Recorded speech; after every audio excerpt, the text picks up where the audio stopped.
Accessing your Foot Locker employee discount online is a straightforward process that ensures you get the best deals on your purchases.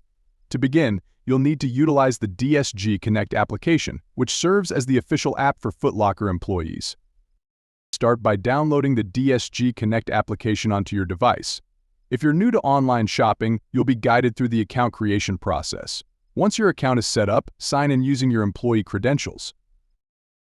Next, browse the Foot Locker website within the application and select the items you wish to purchase.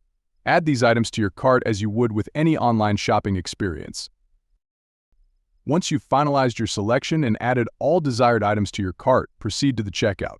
Here's where you'll apply your employee discount code. At the checkout page, locate the section where you can input your discount code. Enter your unique employee discount code accurately, ensuring there are no errors. After entering the code, click on the Apply button. This action will activate your employee discount, applying it to your total purchase amount. Review your order to ensure everything is correct, including the discounted price.